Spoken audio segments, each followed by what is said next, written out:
Para entender o impacto dessa nova liquidação e também o desenrolar, né, dessa crise do Banco Master, eu converso agora com o head de renda fixa da Suno Research, o Guilherme Almeida, que já está aqui comigo. Guilherme, muito bom dia para você. Bem-vindo aqui, meu querido, à nossa programação.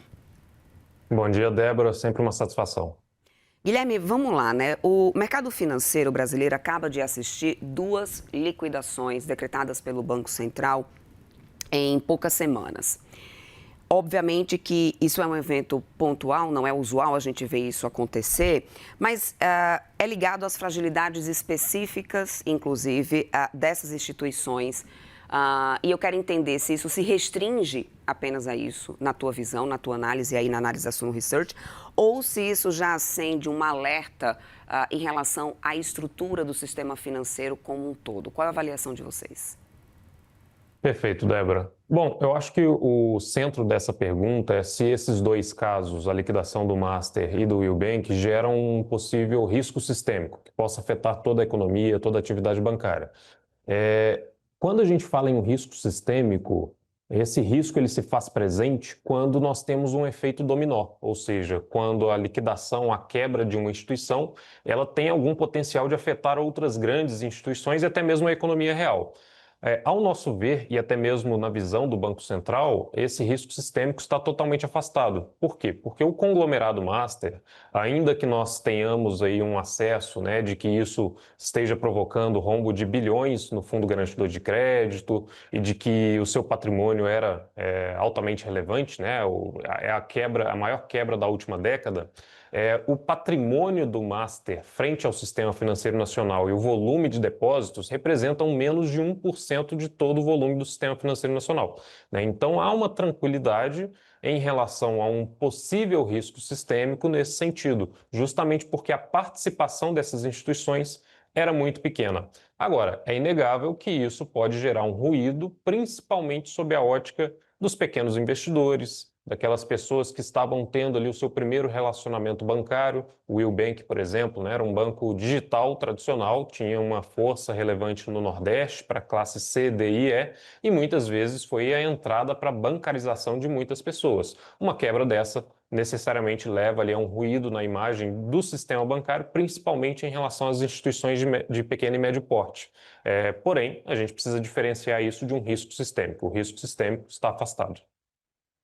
Inclusive, você já deixa aqui o gancho para minha pergunta, né, quando você menciona a questão dos pequenos investidores, porque assim, eu quero entender se na tua avaliação os investidores de renda fixa, pelo menos, eles estão precificando já esse episódio? Houve algum aumento imediato de prêmio de risco por instituições menores? Ou o mercado consegue fazer uma separação nesse momento entre os casos que são isolados e o sistema como um todo? Sim, de certa forma, pequenas e médias estruturas, pequenas e médias instituições financeiras que fazem emissão de títulos de dívida junto ao mercado já observam um aumento no prêmio exigido, né? Se a gente olha negociações no mercado secundário, por exemplo, já há uma precificação disso por parte do investidor. Porque qual que é o efeito, né? O investidor avalia que pequenas e médias estruturas podem incorrer no mesmo risco que um banco master incorreu, a Will Financeira incorreu, e acabam extrapolando esse prêmio de risco para outras instituições de mesmo porte. O conglomerado master é classificado ali como uma instituição S3, ou seja, de pequeno e médio porte, sob a ótica do Banco Central, e naturalmente o investidor já passa a cobrar esse preço no ato de investimento. Em relação a essa decisão do investidor, a gente precisa salientar que o caso do Master e do Will Bank envolve situações para além da financeira, né? Nós estamos observando aí uma investigação na seara criminal e, naturalmente, isso precisa ser diferenciado, né? A gente precisa separar esse fato da situação das outras instituições que até o momento operam em normalidade. Então, para quem investe aí, por exemplo, em CDBs, LCIs, LCAs, Guilherme, nesse momento você espera uma migração para grandes bancos ou para papéis aí com maior liquidez? Sim, é natural que essa migração ocorra justamente para instituições mais sólidas, e aí quando a gente fala em instituições mais sólidas, é claro que vem à cabeça aqueles 5 grandes nomes classificados como S1, porém nós temos outras instituições também tão tradicionais quanto, mas de médio porte, de pequeno porte, né? São instituições que já estão ali na boca do povo, eu diria, já apresentam uma capilaridade relevante em termos de penetração de usuários, de disponibilidade de serviços, e o investidor e também correntista, ele já está acostumado com a presença dessas instituições. Então é possível que ocorra uma migração sim, assim como é possível que ocorra uma migração do investidor do crédito bancário para o crédito público, né, os títulos públicos. Isso, como eu disse, tende a gerar esse ruído na imagem, principalmente, né, desses investidores de varejo que não acompanham muito o mercado, para investimentos mais conservadores. É um processo pontual que eu acredito que vai se destravar ao longo dos próximos meses.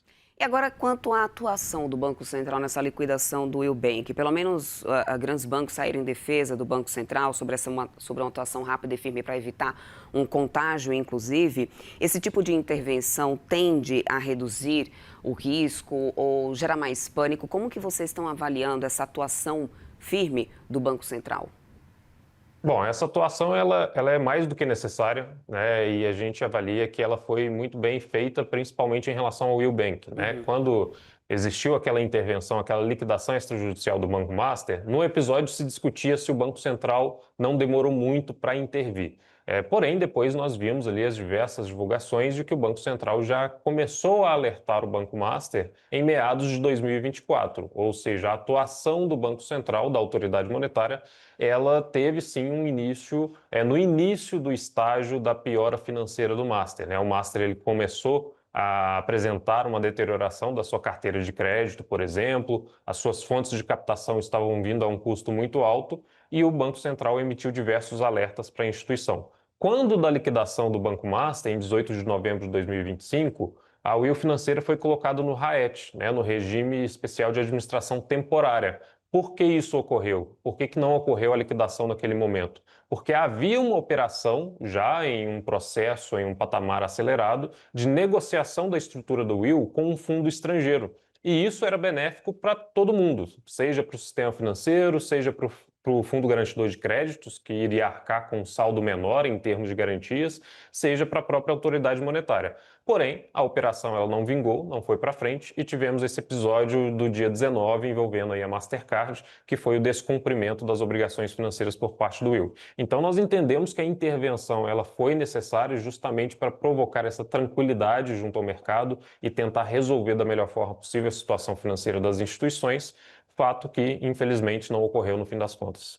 Agora, Guilherme, uma outra coisa que vem também ao centro do debate com essa liquidação do Eubank é o FGC, que reacende, obviamente, né, toda a discussão sobre a capacidade do Fundo Garantidor de Crédito. O mercado passa a olhar com mais atenção para esses limites e essa capacidade também do FGC de absorver choques sucessivos, porque obviamente, guardadas as devidas proporções, o impacto agora do Eubank é menor do que do caso do Master, mas é um seguido do outro, ainda não deu tempo ainda, na verdade, da gente ter uma recuperação do fundo. Qual que é a avaliação que você faz sobre esses limites, sobre esses choques agora no FGC? Bom, primeiro é importante a gente lembrar que, apesar de ter sido um seguido do outro, fazem parte de um mesmo conglomerado e estão na mesma situação, tanto em termos de situação financeira como na seara criminal, né? Então, afastado esse quesito, a gente avalia que é um bom momento para revisitar a estrutura do Fundo Garantidor de Créditos. Ainda que não tenhamos hoje no cenário um problema de liquidez do FGC, afinal de contas, se somarmos ali os depósitos à vista e a prazo do Banco Master com a Will, daria cerca de 54 a 55 bilhões. Hoje o FGC tem pouco mais de 120 bilhões em liquidez para honrar com esses compromissos. Então a questão não é o saldo suficiente ou a insuficiência desse saldo. A questão é como que a venda ou a disponibilidade desses produtos, aquela propaganda, por exemplo, envolvendo um CDB, ela ocorre. Porque hoje no mercado existe algo que a gente chama de risco moral. A instituição financeira aproveita-se da imagem do FGC para vender um CDB com taxas agressivas, isentando-se praticamente dos riscos envolvidos, né? No fim das contas, é aquela propaganda: invista nesse CDB com baixo risco, dado que você tem a garantia do FGC.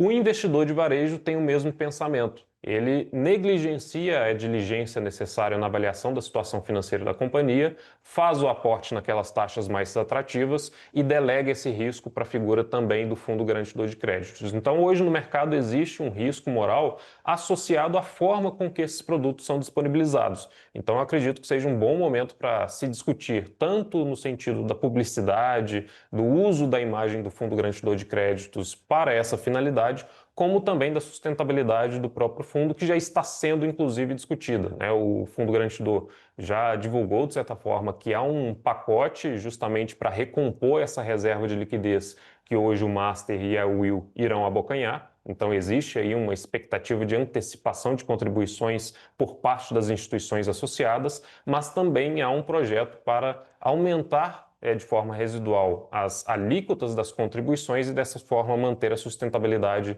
do fundo garantidor. Meu querido, quero muito agradecer sua participação aqui conosco. Conversamos aqui nesse momento com o Guilherme Almeida, Head de Renda Fixa da Suno Research. Bem-vindo sempre por aqui. Ótimo dia para você. Até uma próxima. Ótimo dia, até a próxima. Sempre uma satisfação. Até mais.